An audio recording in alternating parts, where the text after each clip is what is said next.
Okay.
Hi guys, welcome to the video. Hopefully you've seen me preparing these, and now I have in front of me 7 different salts and one without any salt.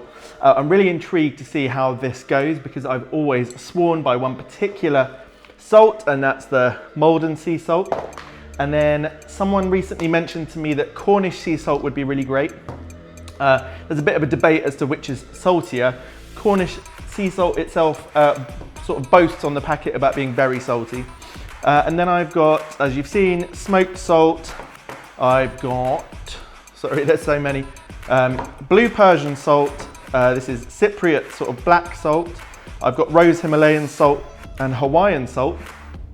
So let's just start by tasting a bit of this steak without any salt. This is USDA Prime, which is just fantastic steak. And, oh.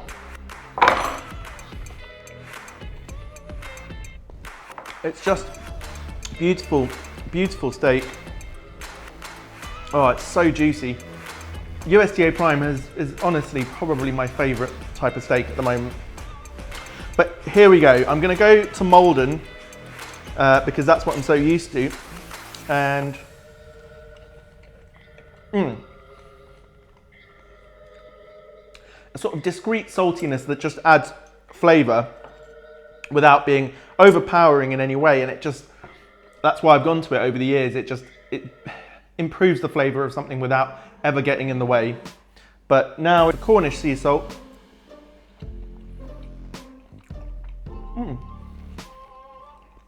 it's got a nice flavor, but it is definitely much saltier.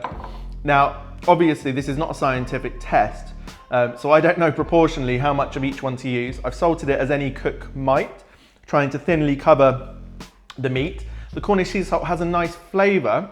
It's not as soft, as gentle as the Maldon sea salt. Definitely, I can say that straight away. And for me, I think it would coat the mouth in too much salt overall. But let's carry on and see what we think of the rest. Now I'm gonna leave the smoked salt till last actually. Let's go for this Hawaiian Red Salt. Now, I don't really know much about any of these salts. This is purely a flavor-based thing today. But here we go.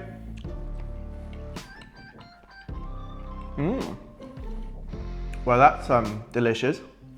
Tiny bit of grittiness in the mouth. These aren't all flaky salts like Maldon. This one is sort of halfway to being like a rock salt. It's got this intriguing colour. And it's a powerful salt, but it's rounded at the edges, if that makes sense. It is actually really a delicious salt. Okay, so that's the Hawaiian salt that you can see is red in colour, actually really delicious. Now, pink Hawaiian salt seems to have been all the rage recently, over the last few years. I don't know much about it. I assume it's from somewhere in the Himalayas. Okay, I used a fair amount of that. It's finely ground. Again, it's just flavoured it, as would Maldon. I can't taste the salt itself, so that's quite impressive. So far, I found the Cornish salt too salty. The Maldon, as I know, I like. The Hawaiian salt is flavourful. The Himalayan salt acts a bit like Maldon in the sense that it's quite soft. Let's move on. This is black salt from Cyprus. Maybe there's something volcanic going on, I've got no idea.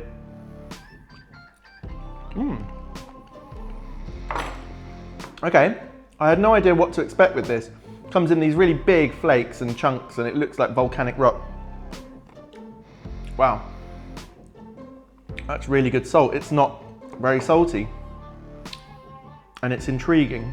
And you could put that on things and make it look different. You know, it's got a black color. It stains things.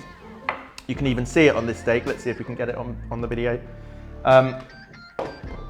Yeah, that's a good one, that. Okay. This is blue Persian salt, massive chunks, so I did grind it a little bit, but there are still some chunks on there.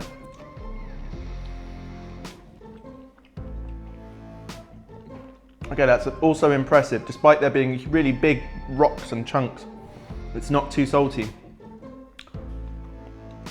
It is more along the lines of the Cornish salt though, so it does sort of coat your mouth. I'm getting the crystal still sort of melting in my mouth. Nothing wrong with that. I think on a whole steak it would be too salty perhaps, but it has a nice flavour. You could certainly use that in small amounts. All right, now when I opened this smoked salt, it smelled exactly like the liquid smoke that I used in a video a couple of months back.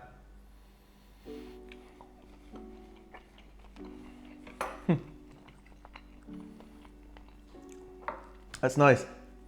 It's lightly smoked.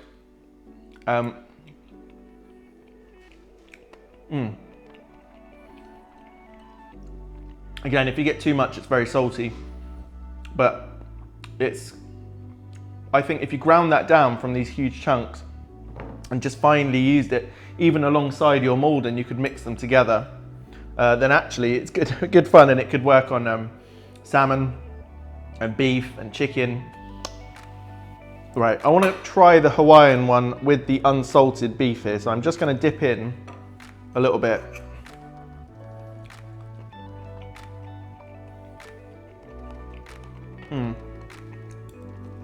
This Hawaiian salt is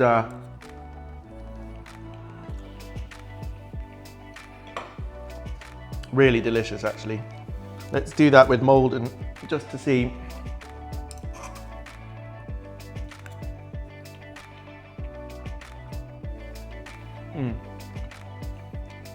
Something about this Hawaiian salt is truly delicious. Just going to give it a good salting here. I want to get to the bottom of what this flavour is.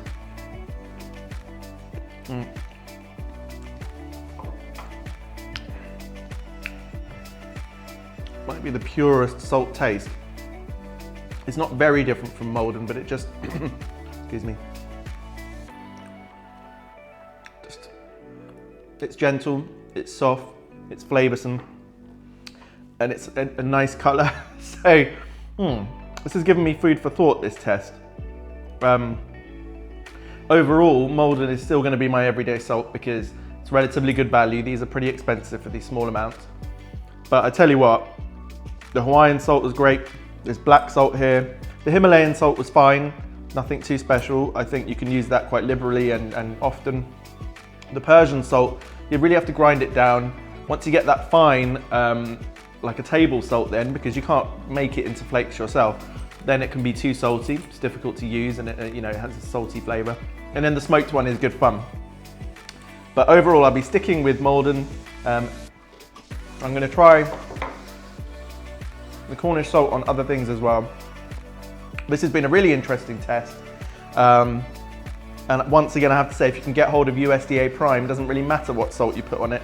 It was delicious by itself, but maybe go ahead and find some of these salts here. I'll put a link, these are on Amazon. Anyway, I hope you've enjoyed this video, and we'll see you on the next one. Cheers. Hi guys, if you like videos like this, please consider subscribing to the channel and giving this video a thumbs up. It really does help. Hopefully this has been useful, and I'll see you on the next one. Cheers.